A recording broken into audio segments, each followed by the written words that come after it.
এসো, এসে বসো, রেডি তো ওইদিকে। আসছি আসছি।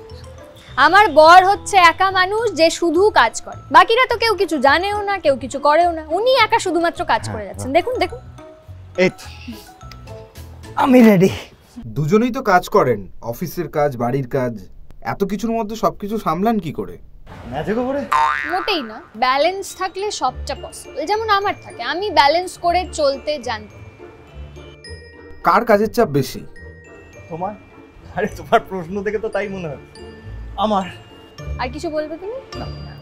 ওর হচ্ছে একটাই কৈফিয়ত, আর তো কিছু নেই। মানে ও তো বেসিক্যালি ব্যালেন্স করে না, ওর ওয়ার্ক আর লাইফের মধ্যে লাইফটা তো নেই, পুরোটাই ওয়ার্ক। হ্যাঁ তাই। আচ্ছা, সকালে কে কার ঘুম ভাঙায়?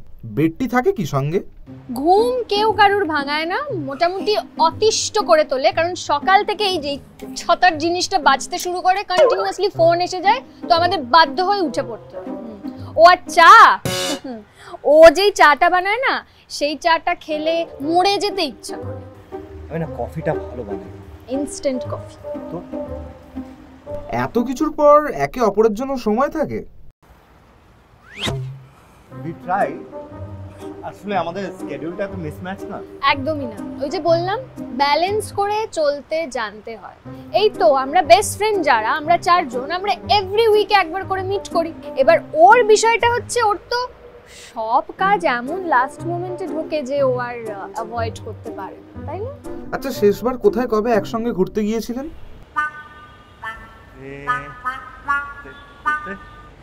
সেই লকডাউনের আগে আমরা কেরালা বেড়াতে গেছি। হ্যাঁ, আর এই বছর তো যাচ্ছি ইন্দোনেশিয়া। এক সেকেন্ড।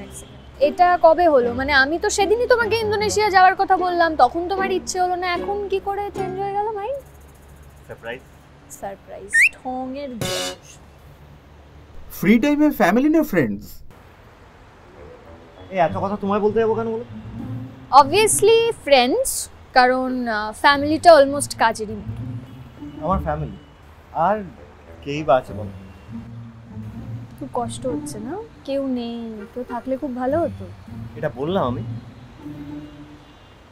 একে অপরকে ট্রাস্ট করেন? অফকোর্স ট্রাস্ট করি। ট্রাস্ট ব্যাপারটা অ্যাকচুয়ালি একে অপরের প্রতি মিউচুয়ালি আসে, আমাদেরকে আর্ন করতে হয়। ট্রাস্ট না থাকলে কি করে চলবে বলুন? না হলে তো এই বিজনেস ট্রিপগুলো এক একটা অ্যাফেয়ারে বদলে যায়। মানে অর্ধেক লোক তো সেই করেই গেল। এক সেকেন্ড, তুমি কি এটা আমায় বলি? না, জাস্ট বলি। দুজনের মধ্যে কে বেশি ডমিনেটিং? বলো বলো, আমি তোমাকে খুব ডমিনেট করি। বলো বলো, খেলো ভিকটিম কার্ডটা, একটু শুনি তোমার মুখ থেকে। ডমিনেট করতে যাবে কেন? উই আর ইন্ডিভিজুয়াল, দুজনেরই ব্যক্তি স্বাধীনতা। তুমি না খুব ইরিটেট। আপনারা দুজনেই এত ব্যস্ত, তারপরেও বাচ্চাদের বড় করলেন কিভাবে? বড় আর করলাম কই, বড় তো এখনো হচ্ছে, ইটস এ প্রসেস।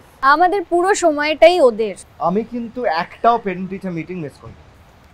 বলো, বিয়ের এত বছর পর সংসার, বাচ্চা, অফিস সবকিছু সামলে সুখে থাকার সিক্রেটটা কি?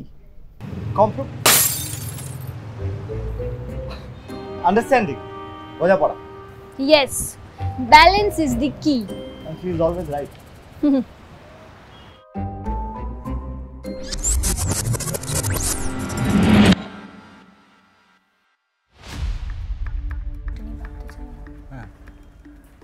খেলা খেলা খেলা, এরকম একটা খেলা কেন আমরা খেলতে গেলাম বলুন তো? আর যদি খেলেও থাকে তাহলে যে রুলগুলো সেট করা ছিল সেগুলো কি আমরা ঠিক করে ফলো করিনি? একটা খেলা এত ভয়াবহ হয়ে উঠবে যে কারোর প্রাণ নিয়ে নেবে। আমি তো এখনো জিনিসটা মেনে নিতেই পারছি না।